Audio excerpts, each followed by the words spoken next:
What's going on, everyone? I'm here in the beautiful wastelands of Morocco. There's absolutely nothing here. There is nothing here but peace and quiet. And sometimes peace and quiet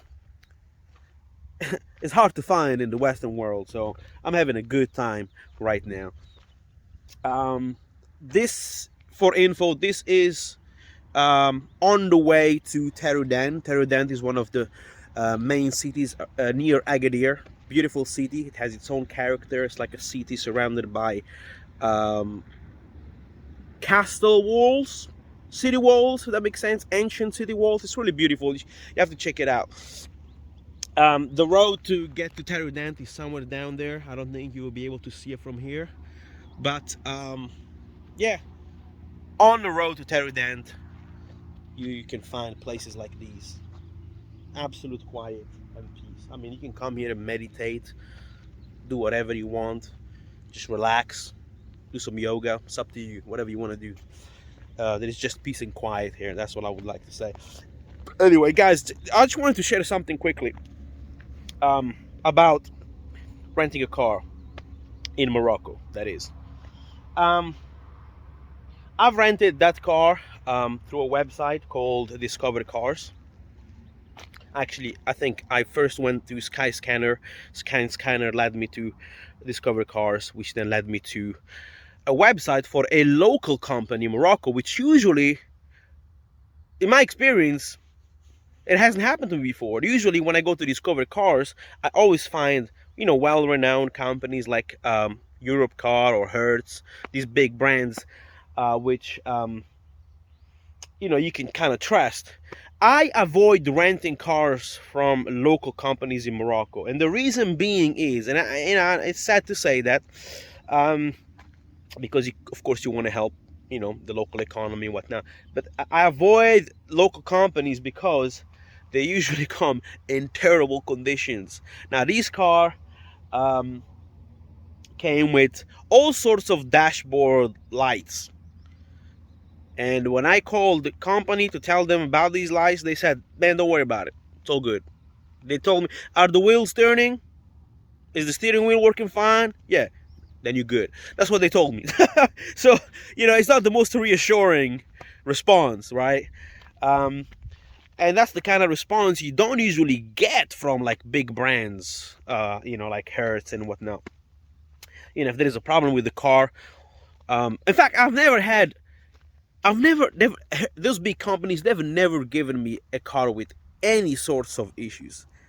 And even if I did not like the car for whatever reason, they were willing to swap it with something else. Um, Unlike local companies, they just give you whatever they have available and you stuck with that. So they gave me this Dacia, which is not bad. It's a good brand. It's one of the most popular brands here in Morocco. I think it's a subsidiary of Renault. It's owned by Renault. But this car, man, will get you through hell and high water and get you home safe. It's a very reliable car, generally speaking. So I have nothing to say about that. It's very fuel efficient as well. Um, Nothing to say about the car itself. The only thing I have an issue with is the conditions of the car. The thing's falling apart. The windshield is cracked. And the more I drive on these roads, you see how bumpy they are? Stones everywhere. The more I feel like that crack on that windshield is expanding. So, I don't know. Maybe at some point it's going to explode in my face. As I said, there are all sorts of dashboard lights, which I don't know what they are. What's their significance and what they're trying to tell me.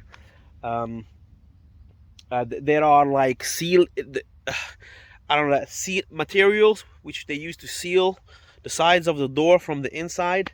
They're falling apart. Cables are all over the place. Electrical cables in the car are all over the place. Anyway, the conditions are simply not good, and you just feel like you're not really in the safest car. And that's why I usually avoid local rental companies, because of the conditions of the car and also because of the price. Usually, a car like that, if you come to Morocco, and if you go straight to the supplier somewhere in Agadir, you'll probably rent a car like that for like £30 a day, um, which is about, I don't know, $35, something like that.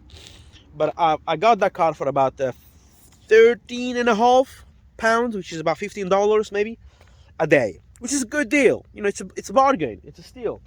But usually that is the normal price for any car when you rent them on a website from Europe or from the UK through Discover Car or Skyscanner, whichever the website may be.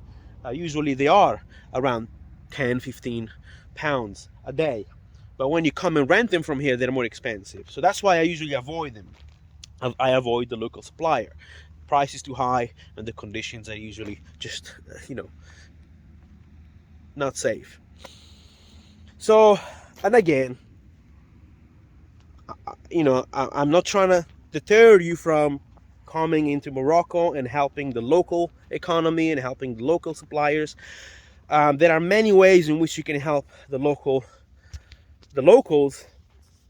but all I'm saying is you gotta kind of put your safety first. Okay, there are many ways in which you can help the economy grow and you can support the local suppliers, but you gotta you gotta kind of think about your safety as well.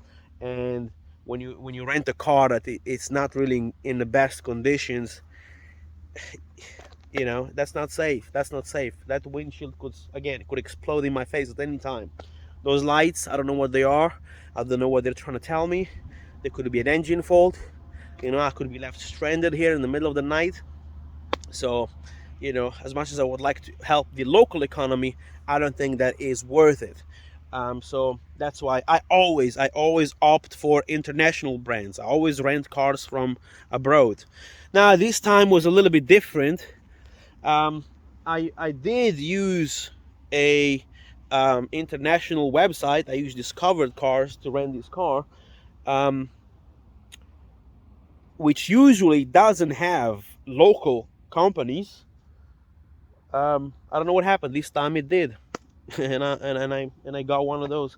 So anyway, guys, just be careful of the cars you rent. That's what I'm gonna say. Just be careful of the cars you want. If you want to rent the car from a local company because you want to support the economy here and whatnot, don't book it online. Wait until you come here. Go to Agadir city. There's plenty of companies there. Go there, check the car, check it thoroughly. Check the inside, the outside, have a test drive and whatnot. They'll be more than happy to let you do that, and then decide. If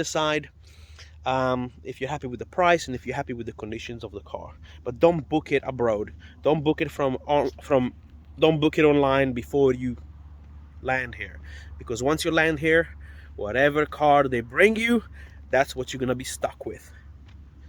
Of course, you can always cancel the booking, but then you'll have to book it again starting from that same day, which obviously will be more expensive.